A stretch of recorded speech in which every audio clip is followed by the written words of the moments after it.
When your own children try to erase you, treating your life's memories as clutter, you face a choice. Do you fade away quietly, or do you remind them who really owns the past? My son and his wife laughed at my old photographs, but hidden inside one frame was the original deed to their vacation home. This is the story of how I quietly reclaimed my legacy. My world had shrunk, but it had also grown deeper. After my husband Robert passed, the rambling two-story house in the quiet suburbs of Illinois became less of a home and more of an archive. Every surface, every wall was a testament to a life lived in moments captured on film. I was the keeper of these moments, the archivist of forgotten light.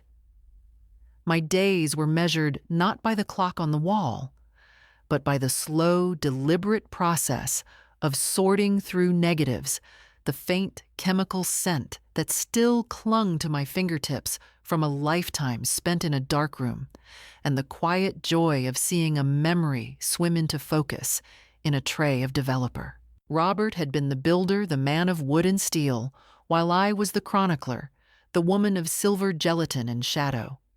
He built the shelves, I filled them with albums. He built the frames, I filled them with faces. Our life together was a collaboration, a story told in tandem. And the photographs were our language. There was Mark's first toothless grin captured on a sweltering July afternoon. There was the black and white portrait of Robert, his face etched with the proud exhaustion of a man who had just finished building the deck with his own two hands. There were Christmases and birthdays, vacations, and quiet Sunday mornings, each one a small, preserved piece of eternity. I had become the background hum of an appliance, something noticed only when broken or in the way. My son Mark grew up in this world of captured light. He understood the sanctity of the darkroom, the magic of the developing process. But when he brought Jessica into our lives, he brought in a different kind of light, one that was harsher, more clinical, a light that seemed to bleach the warmth from my cherished images. Jessica was a woman of clean lines and minimalist aesthetics. She saw my photographs not as a testament to love and legacy, but as clutter. She was a curator of the present moment, with no patience for the past. Evelyn, you have so much. Stuff, she'd say, her voice a delicate blend of feigned concern and genuine judgment. She'd wave a slender hand at the gallery wall in the hallway, where generations of our family looked out from their silver frames. Don't you think it's a bit much? It makes the house feel so dated. Harm doesn't always come with raised voices. Sometimes it comes with exclusion, with omission, with being the one left out of every photo. They spoke of my history as a liability, an anchor, holding them back from their sleek, modern future. Mark, my son, my only child, would just stand there, his head down, offering a weak, placating smile. His sin was not cruelty, but a quiet, creeping cowardice. He had traded the language of his childhood for the sleek, empty dialect of his wife's world. He was caught between the woman who gave him life and the woman with whom he chose to build a new one. And in that silent space between them, I began to feel the slow, methodical process of my own erasure. The archive was still here, the photos still held their light, but the world outside their frames was beginning to fade to gray. For a moment, I felt shame, not anger, not even sadness, just shame, the quiet, aching kind that makes you feel like a fool for hoping. They called me dead weight, and I was beginning to feel the truth of it in my bones. There was one place that existed outside the main archive, a satellite museum of our happiest days, the vacation house in Lake Geneva, Wisconsin. We called it Serenity Point. It wasn't a grand mansion on the water, but a small, sturdy A-frame cabin nestled in a grove of birch trees, with a winding path that led down to a shared pier. Robert and I had built it ourselves over the course of 3 summers, a project fueled by sweat-black coffee and the unwavering belief that we were creating something that would outlast us. This house was built with love. Do not let them turn it into something ugly. I remember the smell of fresh-cut pine, the feel of a hammer in my hand, the satisfying ache in my muscles at the end of a long day. Robert was the architect sketching plans on graph paper at our kitchen table back in Illinois. I was his apprentice, his partner, and his documentarian. Every swing of the hammer, every board raised into place I captured with my trusty Leica. Those photographs were different from the family portraits. They were grittier, filled with sawdust and sweat, telling the story of creation itself. The house didn't fall from the sky. It was built brick by brick, check by check, sacrifice by sacrifice. The most cherished of these was a single candid shot I took of Robert the day we finished the roof. He was standing on the peak, silhouetted against a fiery Wisconsin sunset, a hammer tucked into his belt, his face a mask of pure, unadulterated pride. It was the face of a man who had built his own heaven. That photograph, more than any other, was the soul of Serenity Point. It was a testament to the idea that true ownership isn't about a piece of paper, but about the love and labor poured into a place. After Robert was gone, the cabin became a sanctuary. The drive up I-94 was a pilgrimage. I'd leave the suburbs behind, the landscape softening into rolling hills and farmland, and with every mile I felt the weight of my grief lighten. At the cabin, I was not a widow. I was Robert's wife. His presence was in the sturdy beams overhead, in the worn armchair by the stone fireplace, in the faint scent of pipe tobacco that still clung to the wool blankets. The home I had built, the family I had raised, the love I had poured, had no room left for me. But as Mark and Jessica's lives became more intertwined, their claim on Serenity Point grew stronger. It became their weekend getaway, their place to entertain friends from the city. They spoke of it as our lake house, the possessive pronoun, a small, sharp jab every time they used it. I was still invited, of course, but my role had shifted. I was no longer the mistress of the house Robert built. I was a guest, a chaperone, a piece of living history they tolerated for the sake of appearances. They began to talk of renovations, of opening up the space, of painting over the warm pine walls with a sterile, fashionable gray. They were slowly, methodically painting Robert out of the picture. And in doing so, they were painting me out too. What happens when your child grows up and decides your life has outlived its usefulness? You become a problem to be managed, a story to be edited, a space to be cleared. The erosion of my place in the family was not a sudden landslide, but a slow, creeping tide. It was a process of quiet abuse, a methodical erasure that happened in whispers and sidelong glances. Jessica was the artist of this cruelty, and Mark was her silent apprentice. Her weapon of choice was my life's work, the photographs. They were the most visible symbol of the past she wanted to discard, and she attacked them with a passive-aggressive precision that was breathtaking in its efficiency. I was a placeholder, a background character in a story that had long since erased my name from the script. "You know, Evelyn," she said one afternoon, holding up a framed photo of Mark as a toddler covered in mud and glory. "This is cute, but it's so faded, and the frame is just awful, so bulky." She set it down with a sigh, as if its very existence was a personal burden. "We should really get all of these digitized. You could put them on a little digital frame. It would free up so much space. Free up space." That was her mantra.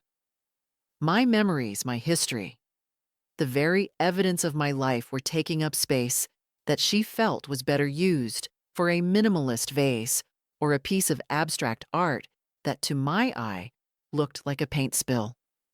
Each comment was a small chip at the foundation of my identity. I was not a person with a history. I was a curator of clutter.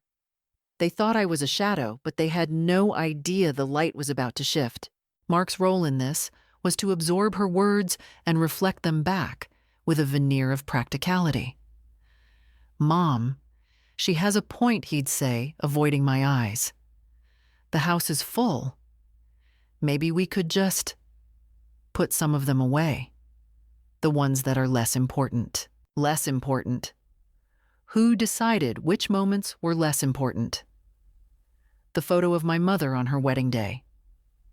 The picture of Robert teaching a 5-year-old Mark to ride his bike. Each one was a sacred text in the religion of our family, and they were suggesting I edit the holy book.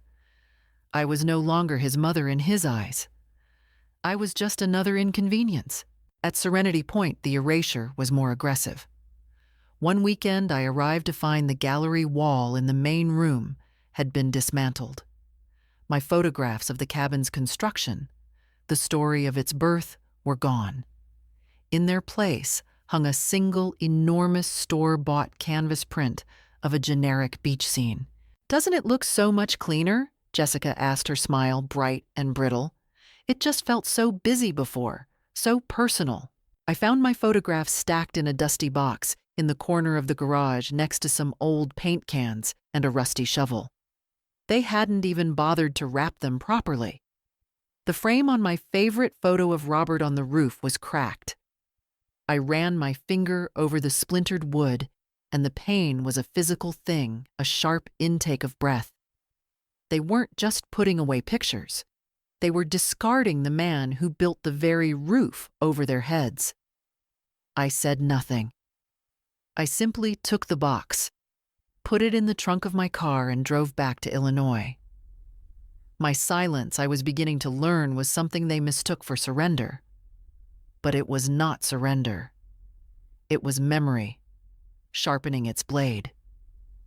Then I sat in the quiet and asked myself something no mother should ever have to ask. When did I become a burden in the family I built?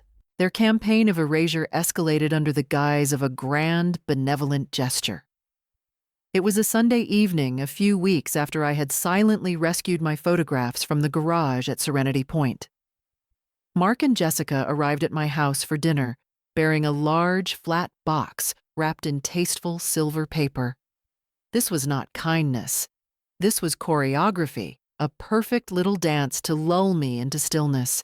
"We brought you something, Mom," Mark said, his voice imbued with a manufactured warmth that set my teeth on edge. Jessica beamed. "We were thinking about what you said about how much you love your pictures." She began a master of rewriting history to suit her narrative, "and we wanted to do something special for you." I unwrapped the gift, slowly, my hands steady. Inside, nestled in white tissue paper, were dozens of picture frames. They were all identical, thin black, and made of a cheap, lightweight plastic that felt flimsy in my hands. They were the kind of frames you buy in a 10-pack at a discount store, utterly devoid of character or substance. "We thought it would be a great project for us to do together," Jessica chirped, her eyes shining with a counterfeit sincerity. "We can go through all your old photos, pick the best ones, and put them in these new matching frames. It will look so much more cohesive, so modern and clean." I looked from the cheap black frames to the walls of my home, a rich tapestry of history, told through wood and silver and gold. There was the heavy, ornate silver frame holding my grandparents' wedding portrait, its patina, a testament to the decades it had weathered. There was the simple, hand-carved oak frame Robert had made for a picture of our first dog. Each frame was as much a part of the story as the image it held. They had been chosen with love, with intention. People forget, but paper remembers. And so does wood and glass and metal. This gift wasn't a kindness. It was a Trojan horse. It was an invasion. They wanted to strip my memories of their context, to homogenize my history, until it was as bland and interchangeable as the frames themselves. They wanted to turn my archive into a sterile gallery curated according to their sterile tastes. It was an attempt to overwrite my narrative with their own. That's very thoughtful, I said, my voice quiet and measured. I stacked the plastic frames back in the box. I did not thank them. A thank you would have been a lie, and I was beginning to realize that I had spent too much of my life in the service of polite fictions. Mark looked relieved that I hadn't protested. Jessica looked triumphant, believing she had won. They saw my quiet acceptance as acquiescence. I was not crazy. I was not weak. And I was done pretending not to notice. They had no idea that in that moment, as I looked at those empty, soulless frames, a quiet, cold resolve began to crystallize in my heart. They wanted to erase my history. They had forgotten that I was the one who kept all the records. They had mistaken my silence for surrender. It was a mistake. They were about to learn that motherhood is not a contract for endless forgiveness. My obsession with archiving went far beyond photographs. Robert used to joke that I was the family's own Library of Congress. I kept everything. Not out of a hoarder's impulse, but from a historian's discipline. I believed that life was written in the details, and I was the keeper of the primary sources. In the old oak filing cabinet in Robert's study drawers, labeled with my neat cursive script, held a lifetime of paper. There were report cards with Mark's earnest, loopy handwriting. There were stacks of letters Robert and I had written to each other during the 1 year we were apart. His strong, slanted script, a tangible piece of his presence. There were medical records, car titles, old passports, and bank statements dating back decades. And there were receipts. So many receipts. The woman they once called a leech had taken back the very house they'd built their arrogance on. I had the receipt for the diamond in my engagement ring. I had the receipt for the hospital bill when Mark was born. I had the paperwork for the loan we took out to start Robert's small construction business, and the final statement showing it had been paid in full years ahead of schedule. Jessica saw this as a pathology. Evelyn, why on earth do you keep this stuff? She'd asked once, pulling a folder labeled Appliances 1980, 1990 from the cabinet. It's just old junk. It wasn't junk. It was proof. It was the irrefutable black and white evidence of a life, built a family, raised a partnership honored. It was a record of every sacrifice, every triumph, every promise made and kept. Paper doesn't forget. Paper doesn't get sentimental or change its story to suit a new narrative. It simply is. This habit of preservation had been born of necessity. I was the daughter of immigrants who had arrived with nothing but the papers in their pockets. They taught me that your story, your very identity, could be erased if you didn't have the documents to prove it. So I kept the documents. My most sacred archives, however, were not in the filing cabinet. They were hidden in plain sight. Over the years, I had developed a unique method of storing the most important documents, the ones that represented the true cornerstones of our life. I would fold them, carefully, place them in acid-free envelopes, and tuck them into the backs of the picture frames that held their corresponding memories. Behind the photo of us bringing a newborn Mark home from the hospital was his original birth certificate. Behind the photo of our first house was its paid-off mortgage note. And behind that special sun-drenched photograph of Robert standing proudly on the roof of Serenity Point was the original hand-signed, fully recorded deed to the property. It was a truth hidden behind a truth, a fact protected by a memory. It was a system born of a quiet, protective love. I just never imagined that one day I would be the one I needed to protect. They mistook my silence for surrender, but she forgot I wasn't the one trespassing. I was the one who owned the land beneath her feet. The final straw came on a crisp Saturday in October. Mark and Jessica were hosting a small dinner party at Serenity Point for a couple from their new sophisticated circle of friends. I was invited as usual to play the part of the quaint, harmless matriarch. The air was thick with the scent of autumn leaves and the sound of polite, meaningless laughter. The house was barely recognizable. The warm pine walls were gone, painted a stark gallery white. The comfortable lived-in furniture had been replaced with sharp-angled, uncomfortable pieces that looked like they belonged in a magazine, not a home. And on the walls where my photos of Robert and our history once hung, there were now just a few strategically placed pieces of abstract art. After dinner, as we sat in the living room with glasses of wine, Jessica's friend, a woman named Chloe, gestured to the empty walls. "The space is just gorgeous, Jess. So clean and uncluttered." Jessica preened. "Thank you. You should have seen it before." "Evelyn," she said, turning to me with a smile that didn't reach her eyes, had photos everywhere. Dozens of them. Old dusty frames. It was a lot. Mark shifted uncomfortably in his chair, his head down, not a word. Chloe laughed, a high tinkling sound. "Oh, my mother is the same way. A shrine to the 70s. I keep telling her no one wants to see your vacation photos from 1978, Mom." The conversation turned into a sport with my life's work, as the ball. Jessica, emboldened by her audience, began to describe my home in Illinois. "It's a museum," she said, her voice dripping with condescending pity. "Every wall, every shelf. Little faces staring at you. It's like being watched by ghosts." She leaned in as if sharing a secret. "And she keeps them all. Even the blurry ones.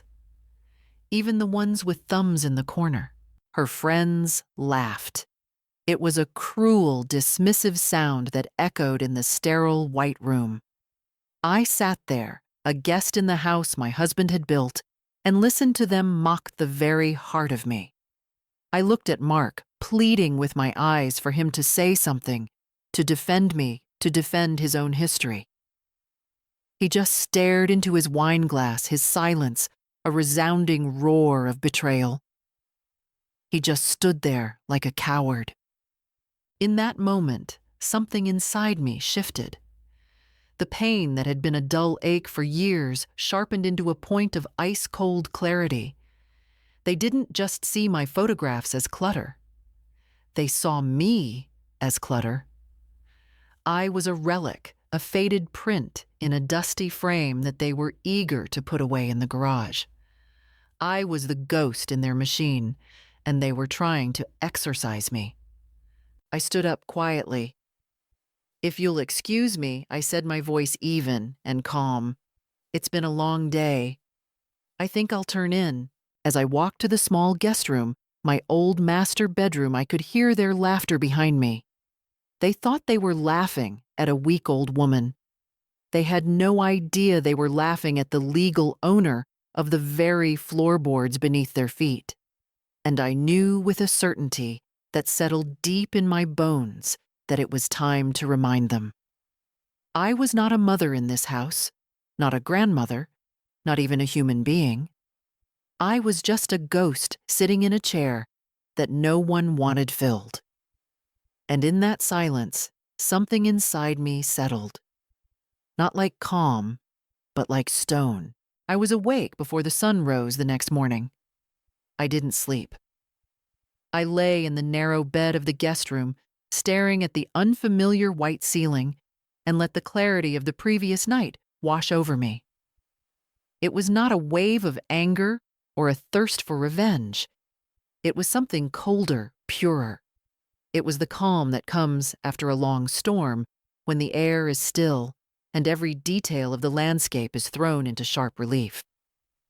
I saw my son, my daughter-in-law, and my own quiet complicity with a stark, unforgiving precision.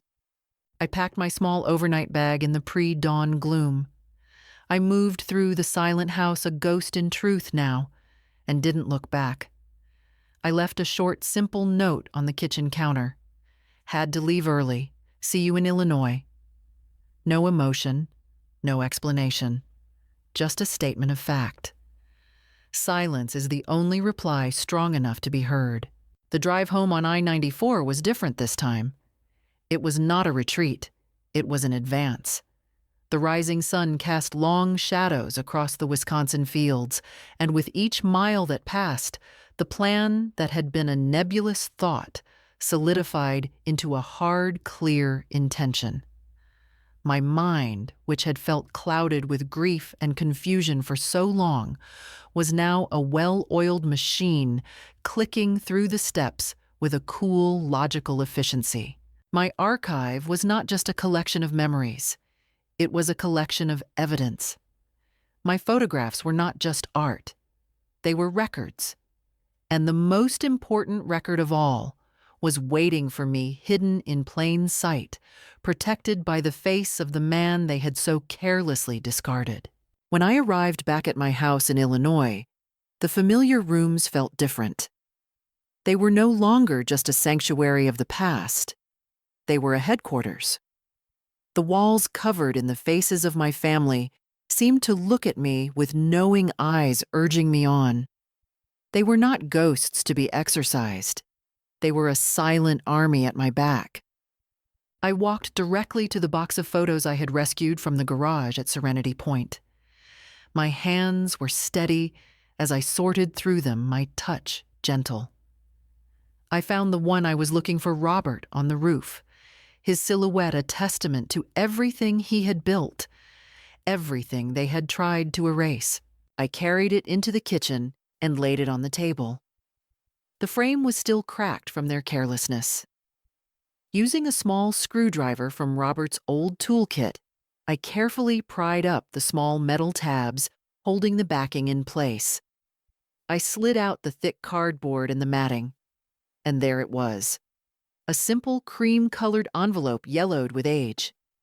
Inside, folded into a neat, tight square, was the original quit-claim deed for the property at Lake Geneva.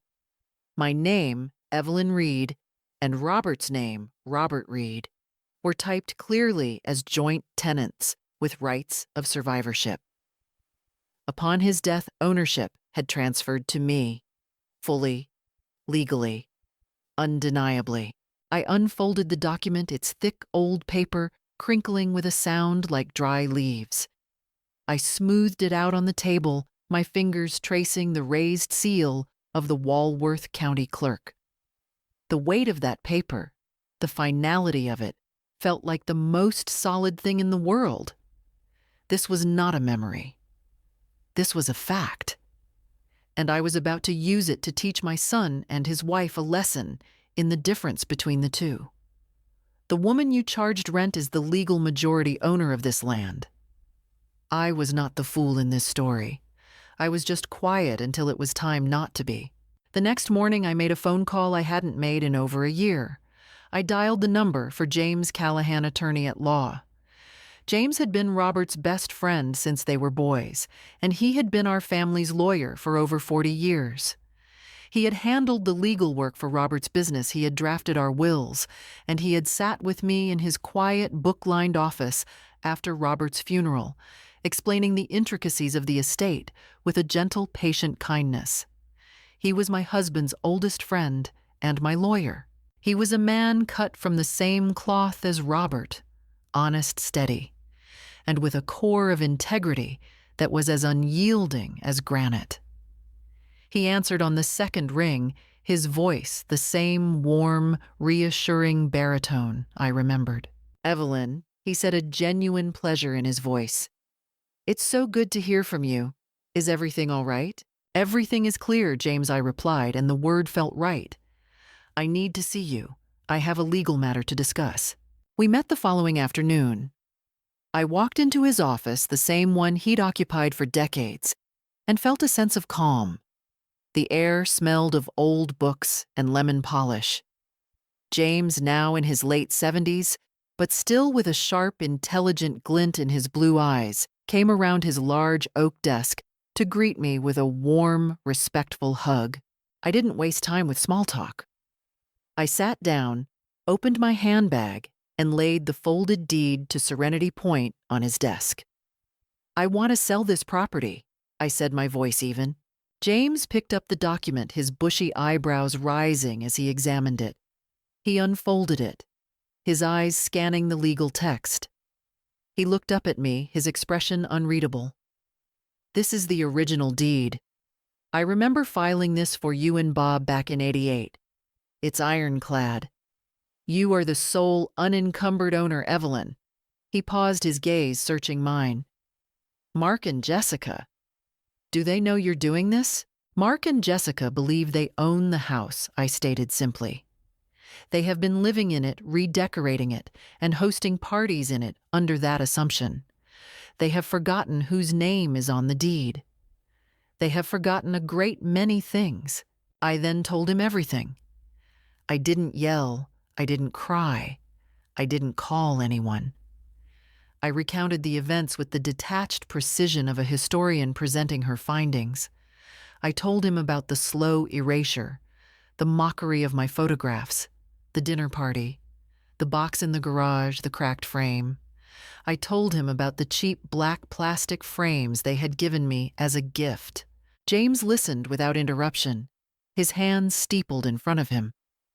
When I finished, the silence in the room was heavy. He looked at the deed, then back at me. A slow, sad smile touched his lips. "Bob always said you were the toughest person he knew," James said softly. "He said your quietness was like a deep river. People only see the calm surface. They have no idea of the power running underneath." He leaned forward, his voice firm. "They have made a grave error in judgment, Evelyn. A very grave error." He tapped the deed with his finger. "So you want to sell it. Do you want to do this loudly or quietly?" "They have been loud enough for the whole family," I said. "I would prefer to be quiet." A look of understanding and something akin to admiration crossed his face. "Quietly it is," he said, a new energy in his voice. "A quiet sale to a cash buyer, while they are perhaps out of town." The question was a statement. He understood immediately. This was not just a transaction. This was a reckoning. Kindness breeds entitlement, so I erased that kindness. Now I owe nothing to anyone. The photograph was my shield and my sword. The image of Robert on the roof of Serenity Point was more than just a memory. It was the vessel for the truth. Now that the deed was safely in James's hands, I took the photo and its cracked frame to my small workshop in the basement, the space that had once been my darkroom. The familiar scent of stop bath and fixer still lingered in the air, a ghost of 1,000 developed memories. I looked closely at the photograph itself. I had taken it on a late summer afternoon in 1988. The air was golden, thick with the buzz of cicadas. We had just finished laying the last shingle on the roof. Mark, who was a teenager then, had been helping us that summer.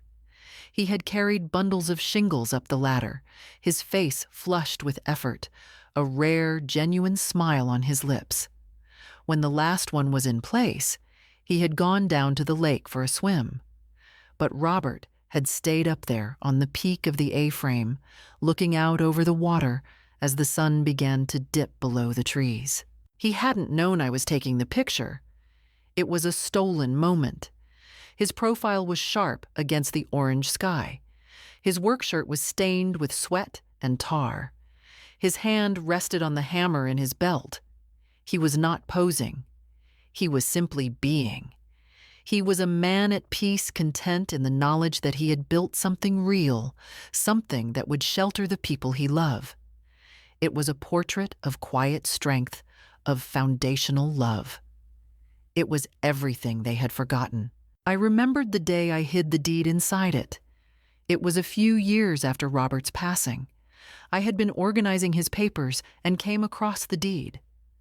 I felt a small, protective tremor. Mark was already with Jessica, and even then I could sense the subtle shift in the tides. It wasn't a premonition of malice, just a quiet, instinctual need to protect the heart of Robert's legacy. I chose that specific photograph because it represented the soul of the place. I carefully removed the backing. I folded the deed, its thick legal paper, a comforting weight in my hand, and slipped it into an acid-free sleeve. I placed it behind the mat board, a perfect fit in the space between the board and the cardboard backing. It was invisible, undetectable. A legal document hidden behind a sentimental one. The perfect camouflage. Now, I set about repairing the damage they had caused. I took the cracked oak frame apart, my fingers sure and steady. I carefully glued the splintered corner, clamping it with a small vise from Robert's workbench. I let it set, then sanded it smooth until the seam was almost invisible. I polished the old wood until it gleamed with a soft, warm luster. As I worked, I wasn't fueled by anger. I was fueled by a sense of purpose. I was restoring what they had tried to break. I was honoring the man they had dishonored. When I was finished, I reassembled the frame, placing the photograph of Robert back in its rightful place. I hung it on the wall in my study directly across from my desk. It would be the last thing I saw when I looked up. A quiet reminder of what I was fighting for. I used to carry that house. Now I carry myself. For the plan to work, I needed to be certain. James's question echoed in my mind. While they are perhaps out of town, I knew they had a big trip planned, a 3-week tour of Italy. Jessica had been talking about it for months, dropping names of expensive hotels and Michelin-starred restaurants. I had always wondered how they could afford such extravagance. Mark's salary as a mid-level manager was decent, but not enough to fund the kind of lifestyle Jessica curated on her social media feeds. Because love is not always gentle. Sometimes it comes in the form of a bank statement. My archive, as always, held the clues. I started not with the old files, but with the new ones. The mail. For years, I had collected the mail for Mark and Jessica when they were at the lake house, a small, motherly habit they took for granted. I had a small, neat stack of their recent correspondence on the hall table. Usually, I would never dream of prying. But this was different. This was an investigation. I made a cup of tea and sat down at my kitchen table, the stack of envelopes before me. I looked for patterns. There were the usual bills and catalogs, but there were also several letters from a financial institution I didn't recognize, a high-end mortgage lender. And there were statements from multiple credit cards, their windows showing balances that made my breath catch. It was a puzzle, and I began to piece it together. The key, I suspected, was the house they lived in, the one just a few towns over from me. It was a large, new construction home in a prestigious subdivision. They had bought it 5 years ago. I had helped with the down payment. It was a gift, one I had been happy to give, believing I was helping my son build a stable future. I went to my filing cabinet, to the drawer labeled Family Finances. I found the folder from that time.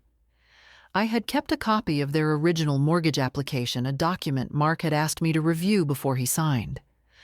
I remembered the interest rate, the monthly payment. It had been manageable, sensible. Then I did something I hadn't done before. I went online to the county's public records database. It was a simple search. I typed in their address. And there it was, in stark black and white digital text. A record of a home equity line of credit taken out 2 years ago. The amount was substantial. And then just 6 months ago, a full cash-out refinance of the entire property, pulling out every last dollar of equity they had. The new loan amount was staggering. The picture snapped into focus as clear and devastating as any photograph. They were living on debt. They had mortgaged their future to the hilt to pay for their present. But even that wouldn't be enough to fund their lifestyle and a 3-week trip to Italy. There had to be another source of income, another source of collateral, and then I knew. Serenity Point. The cabin was owned outright. No mortgage, no liens. It was a valuable, unencumbered asset. They hadn't just been using it for parties. They had been leveraging it. I didn't know the exact mechanism. Perhaps they had forged my signature on a loan application or used its perceived value to secure other lines of credit. I didn't need to know the details. The intent was clear. They were not just erasing my history. They were consuming my legacy to fund their lies. The trip to Italy wasn't just a vacation. It was a victory lap financed by the slow, secret theft of Robert's life's work. My quiet purpose hardened into a diamond-sharp resolve. The sale of the house was no longer just about justice. It was about rescue. I was rescuing Serenity Point from their insatiable greed. They had built a coffin out of paper and signed my name across the lid. A private sale is what we need. James explained, his voice calm and professional over the phone. We don't put a sign in the yard. We don't list it on the major public websites. We go through a trusted realtor who specializes in off-market properties and cash buyers. He had the perfect person in mind, a woman named Margaret, a seasoned realtor in Lake Geneva, who had known Robert and James for years. She was discreet, efficient, and fiercely loyal. James trusted her implicitly, and so I did too. She'll get the notification the day after escrow closes. The next day, I drove up to Lake Geneva to meet her. We didn't meet at the cabin. Instead, we met at a small, quiet coffee shop in town. Margaret was a woman in her 60s with a no-nonsense haircut and kind, intelligent eyes. She shook my hand firmly. James told me the situation. Evelyn, she said, getting straight to the point. It's a damned shame. Bob was a good man. That cabin is a piece of him. She took a sip of her coffee. So we need to sell it. Quickly and quietly. Your son and his wife are leaving for Italy, you said. When? Next Tuesday, I replied. They'll be gone for 3 weeks. Margaret nodded, a flicker of calculation in her eyes. That gives us a window. A tight one, but doable, especially for a cash sale. We can bypass many of the usual delays with financing and appraisals. She pulled a folder from her briefcase. I've already pulled the comps. The market on the lake is hot right now. Even for a smaller, older cabin, the land alone is valuable. I think we can price it for a quick sale and still get a very fair number. She laid out the strategy. She had a list of pre-vetted cash buyers, people looking for a tear-down property to build their own lakefront mansion, or investors looking to flip. She would approach them directly, marketing it as a rare opportunity. She would handle the showings herself using the spare key I provided. The key, she said, leaning in, is the story. We tell them the owner is an elderly woman recently widowed, looking to divest of a property that holds too many painful memories. It's simple, sympathetic, and entirely true. It explains the need for a quick, discreet sale without raising any red flags. It was a strange feeling, seeing the most painful parts of my life repurposed as a marketing strategy. But I saw the cold, clean logic in it. I was using their own methods against them. They had used a false narrative to control me. I would use a true one to free myself. I signed the listing agreement right there at the coffee shop table. My signature, once a shaky, uncertain thing, was now firm and decisive. As I handed the pen back to Margaret, I felt a profound sense of transfer. I was handing over the key to the house Robert built, but I was reclaiming the key to my own life. Leave it with me. Evelyn, Margaret said, her voice full of confidence. You go home. Focus on your own peace of mind. I'll call you when I have an offer. I drove back to Illinois feeling lighter than I had in years. The wheels were in motion. The quiet machinery of justice was beginning to turn. I didn't run away. I took back what was mine. And I left only what they had earned: silence and consequence. It was not revenge. It was reality. A reality they chose, but that did not mean I had to fund it. They left on a Tuesday just as planned. The house next door to mine, which had been a hive of activity with luggage and rideshare cars, fell silent. That evening, the first post appeared on Jessica's social media feed. It was a photo of two champagne flutes clinked together with the blurry lights of an airport lounge in the background. The caption read, "Off to Italy. 3 weeks of pasta wine and la dolce vita with my amazing husband. Blessed, making memories." For the next 3 weeks, I became a reluctant, silent observer of their performance. I followed their journey not with envy, but with the detached curiosity of a sociologist studying a foreign tribe. Each post was a masterclass in curated reality, a perfect, gleaming fantasy that I knew was built on a foundation of debt and deceit. I imagined their next trip to the store. The card declining the cashier, apologizing. There was Jessica posing in front of the Colosseum in Rome, wearing a ridiculously expensive-looking sundress and oversized sunglasses. Soaking up the history, she wrote, oblivious to the irony. She had no interest in history. She was actively trying to demolish it. There was a photo of a magnificent platter of food from a restaurant in Florence, a meal that likely cost more than my monthly grocery bill.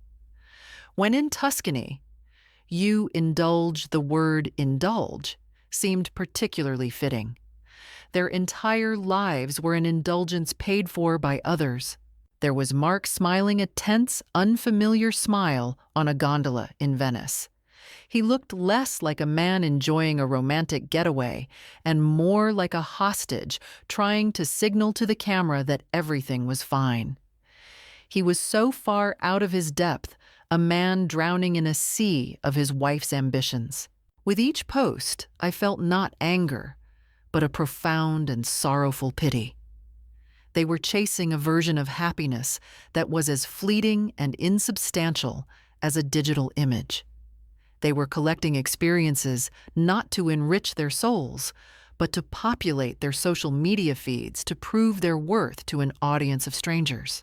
While they were posting photos of ancient ruins, I was getting updates from Margaret. "We have interest, Evelyn. Strong interest. 2 potential buyers are doing a walkthrough tomorrow. We have an offer. A very strong cash offer. No contingencies." I would look at a picture of Jessica throwing a coin into the Trevi fountain, her face a mask of performative bliss, and I would think, "Make a wish, my dear. It won't come true." While she was posing for selfies on the Amalfi Coast, lawyers and accountants were quietly, efficiently dismantling the asset she thought was hers. The contrast was stark. Their life was a loud, bright public spectacle. My actions were silent, invisible, and private. They were celebrating a victory they hadn't earned. I was quietly executing a consequence they had fully deserved. On the day they posted a photo from their final dinner in Rome, captioned, "Arrivederci, Italia." You were a dream. I was sitting at my kitchen table signing the final closing documents for the sale of Serenity Point. The dream was over. They just didn't know it yet. They toasted their luck. I cashed the truth. The call from Margaret came on a Thursday morning, 2.5 weeks into their Italian tour.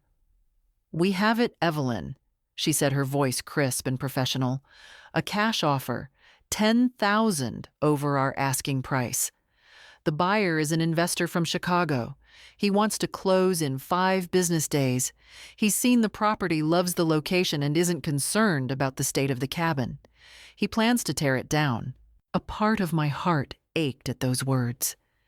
The thought of Serenity Point, the house Robert built, being reduced to a pile of rubble was a sharp, sudden grief. But it was a necessary surgery. The limb was diseased, poisoned by their entitlement. It had to be amputated to save the rest of the body. Better a clean demolition by a stranger than a slow, agonizing decay at the hands of my own family. "I accept the offer," I said, my voice steady. The next few days were a blur of quiet, efficient activity. James handled everything. Documents were sent to my home via courier. I signed them at my kitchen table, the photograph of Robert watching over me. The language was dense and legalistic. Purchase agreements, disclosure forms, title transfer documents. But the meaning was simple. I was relinquishing the physical property, and in return, I was receiving its value in a form they could not touch. The closing was scheduled for the following Wednesday, 2 days before Mark and Jessica were due to return. I didn't have to attend. James represented me. He called me that afternoon from his car. "It's done, Evelyn," he said. "The deed has been recorded in the new owner's name. The wire transfer is complete. The funds are now sitting in a new trust account that we set up this morning, an irrevocable trust. You are the sole trustee and beneficiary. An irrevocable trust." James had explained the beauty of it to me. It was a legal fortress. The money in that account was mine and mine alone. It could not be touched by creditors, it could not be claimed in a lawsuit, and it could not be accessed by anyone but me. It was the financial equivalent of a locked room to which only I held the key. You are the only one who can authorize transactions. You have full control. After I hung up, I sat in the quiet of my study for a long time. I logged into my online banking portal. And there it was, a new account labeled simply the Serenity Trust, and next to it, a number with a great many zeros. It wasn't a dizzying, life-changing fortune, but it was a substantial sum. It was the exact monetary value of the love and labor Robert and I had poured into that piece of land. I looked at the number, but I didn't feel rich. I felt solvent. I felt a sense of profound, unshakable security. For years, I had felt my world shrinking, my resources being drained away by their needs and wants. I had become a line item in their budget, a small, inconvenient expense. Now I was my own institution. The money wasn't the victory. The safety was. The independence was. The knowledge that I would never have to depend on them for anything ever again, that was the prize.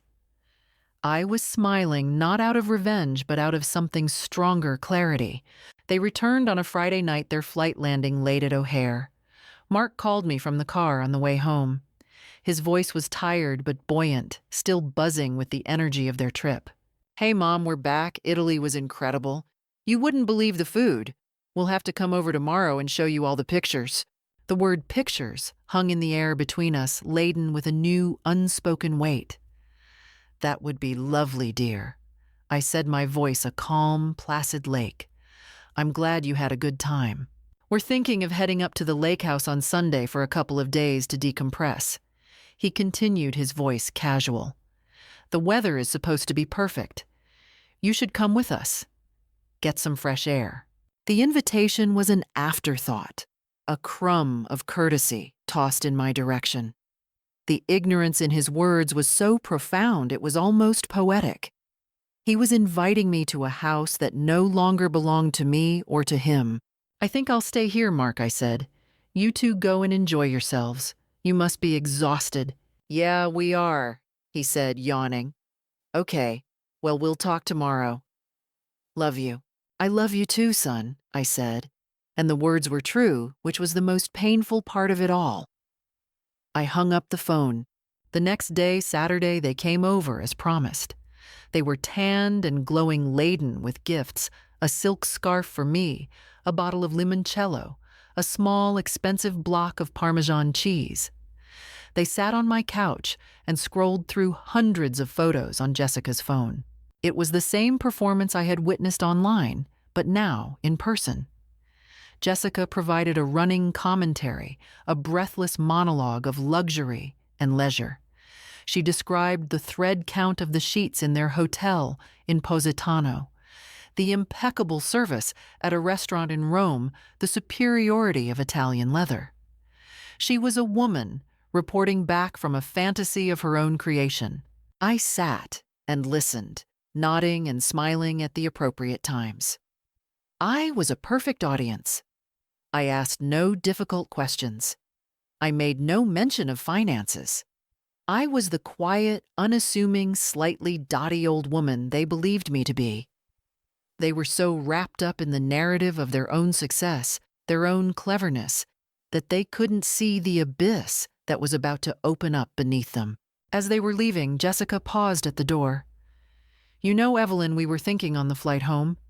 We really need to do something about this house. The clutter.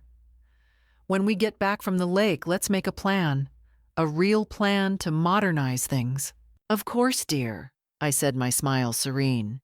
"We'll talk when you get back." They walked to their expensive car, their arms full of designer shopping bags from their trip. They were at the absolute peak of their self-satisfaction, the pinnacle of their delusion. They had no idea that they were about to fall and that there would be nothing to catch them. They thought age made me easy to erase, but age only made me sharper. I didn't take up space. I was the space. And now this space is no longer yours. I spent Sunday in my garden. I pruned my roses, my hands protected by thick leather gloves. I felt a profound sense of peace, the kind that comes from knowing a difficult but necessary task is complete. I imagined them packing their weekend bag, their conversation light and easy. I imagined them getting into their car, the GPS set for Lake Geneva. I imagined the familiar drive, the casual chatter, the complete and utter lack of awareness. Around 3 o'clock in the afternoon, my phone rang. It was Mark. I let it go to voicemail. A minute later, it rang again. I ignored it. It rang a third, a fourth, a fifth time. The calls were frantic, insistent. I turned the ringer off and placed the phone face down on the patio table. I went back to my roses. The buzzing continued, a faint, angry vibration against the stone. Later, I listened to the voicemails. They were a perfect chronological record of a mind unraveling. The first one was confused. "Mom, hey, it's me. We're at the lake house. But there's something weird. There's a different name on the mailbox. Henderson. And our key isn't working. Someone must have changed the locks. Did you know anything about this? Call me back?" The second one was laced with irritation. "Mom, pick up the phone. There are people here, in the house. They say they live here. They're threatening to call the police. What the hell is going on? This is not funny." Jessica's shrill voice was in the background, shouting something unintelligible. The third one was pure panic. Mark's voice was high-pitched, cracking. "Mom, they showed us papers. A deed. From the county. It says the house was sold. Last week. To them. The Hendersons. That's impossible. This is our house. What did you do, Mom? What did you do?" The fourth one was Jessica. She must have snatched the phone from him. Her voice was a venomous shriek. "You old witch! You did this! This was our house. We have plans. We have everything tied up in this. You've ruined us. You've ruined everything. You will pay for this. I swear to God you will pay." I deleted the messages one by one. Her threats were as empty as her promises. What more could she possibly do to me? She had already done her worst. She had underestimated me. I pictured them standing there on the gravel driveway of a house that was no longer theirs. The new owners, the Hendersons, looking at them with a mixture of pity and suspicion. The curated perfection of their lives, the carefully constructed image shattering into a million pieces on a sunny Sunday afternoon in Wisconsin. They were locked out. Not just from the cabin, but from the lie they had been living.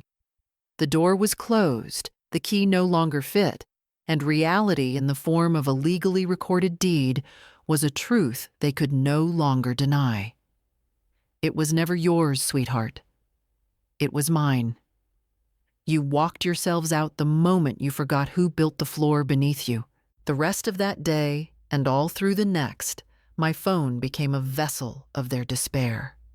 It was a constant, frantic buzzing, a digital testament to their crumbling world.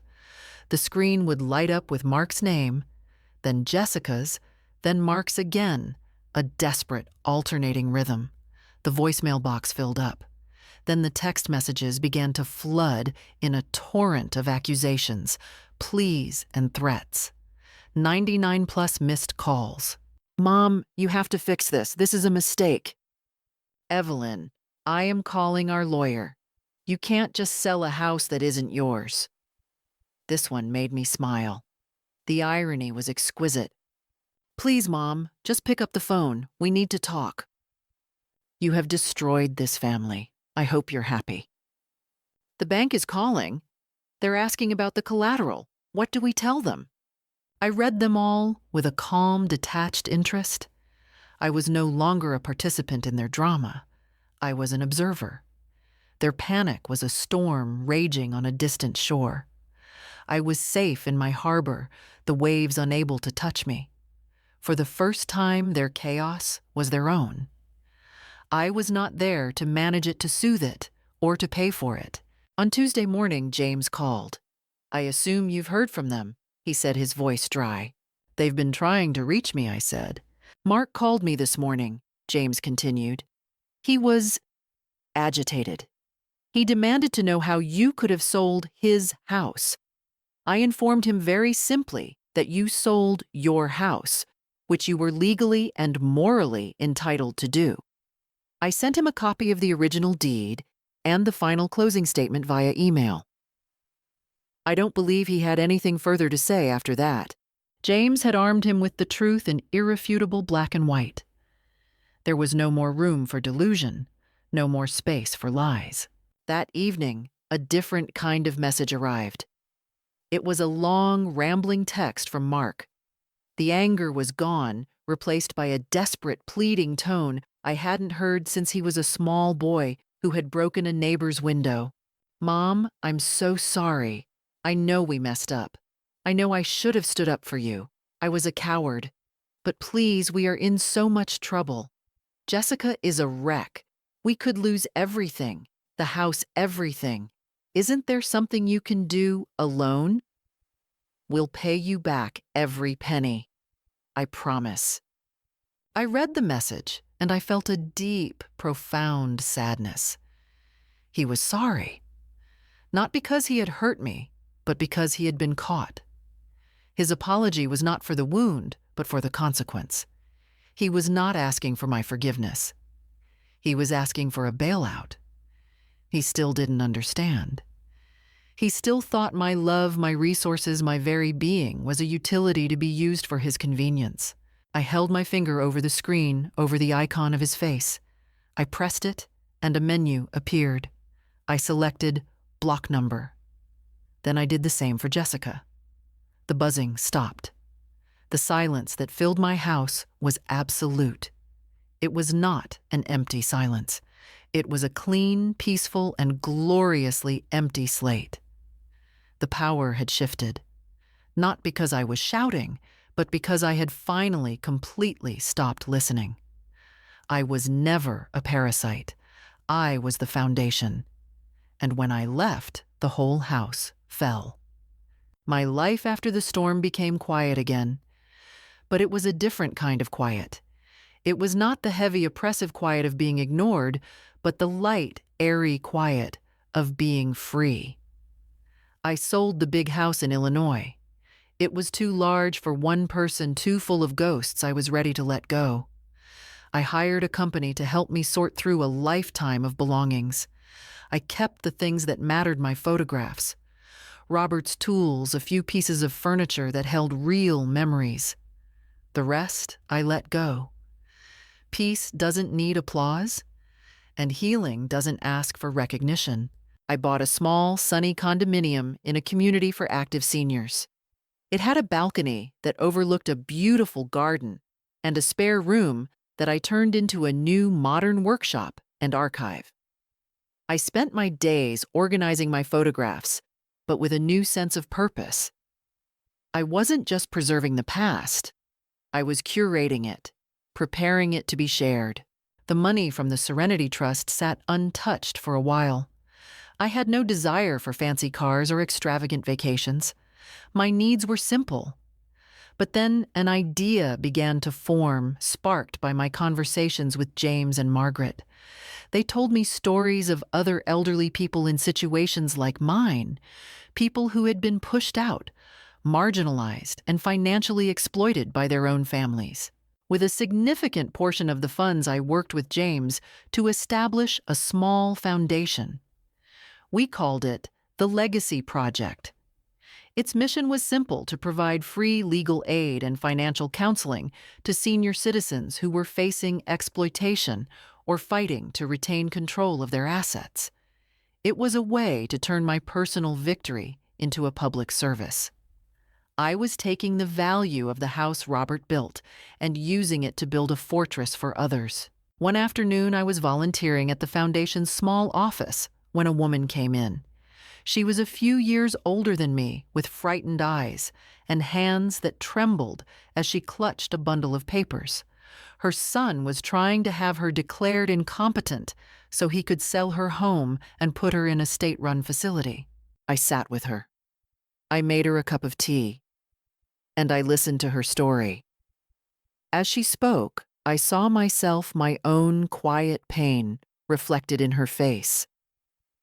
When she was finished, I took her hand. "You are not alone," I said, "and you are not incompetent. You are a historian, and you have the proof." We connected her with one of our lawyers. A few weeks later, she called to tell me they had won. Her son had backed down the petition withdrawn. Her home was safe. In that moment, I felt a joy more profound than any personal satisfaction. My revenge was not in Mark and Jessica's ruin. I didn't know what had become of them, and I found I didn't care. I didn't lose a son. I lost the illusion that he ever really saw me. My justice, my real, lasting justice, was in this. It was in taking the tools of my own liberation and sharing them with others. I was no longer just the archivist of my own family's forgotten light. I was becoming a keeper of 1,000 other stories, a defender of 1,000 other legacies, and my new archive was growing every day. I didn't keep the house, I kept my peace. If you're listening to this, perhaps you know a woman like me. Maybe she is your mother, your grandmother, your quiet neighbor down the street. She is the keeper of the family stories, the one who remembers every birthday, the one whose house smells like 1,000 forgotten holidays. She is the one who saves the report cards, the crayon drawings, the faded photographs in their mismatched frames. We are more than background characters in their lives. We are the reason they have lives to begin with. Her love is often mistaken for a utility. Her home is seen as a convenience. Her time as a resource. Her memories as clutter. She is the silent, steady foundation upon which lives are built, and she is so often forgotten until the foundation is needed to secure another loan. People like my son and his wife see women like us, and they see a past that is disposable. They see weakness in our quiet, and they see an opportunity in our love. They make a fatal error in calculation. They forget that the person who keeps the photographs is also the person who knows where all the papers are. They laughed when I kept every family photograph. They rolled their eyes at my albums, at my carefully labeled boxes, at the gallery of faces on my walls. They called it clutter. They called me a relic.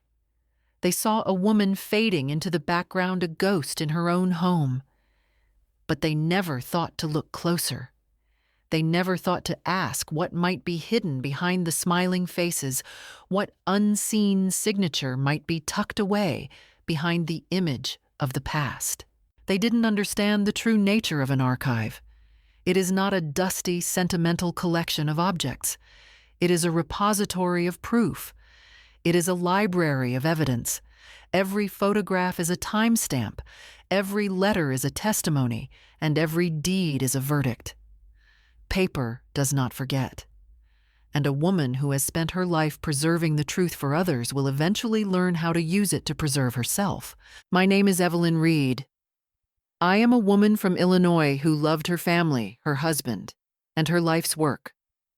When they tried to erase that life to sell off the memory of that love for a trip to Italy and a house with no soul, I did not yell. I did not cry. I simply opened my archive. I found the right file, and I presented the evidence.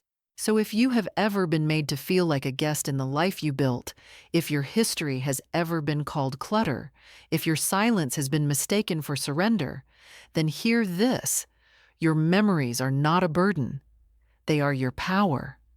Your stories are not disposable. They are your title. And somewhere in an old frame or a dusty box, you may just hold the deed to your own liberation. You only need to remember where you put it.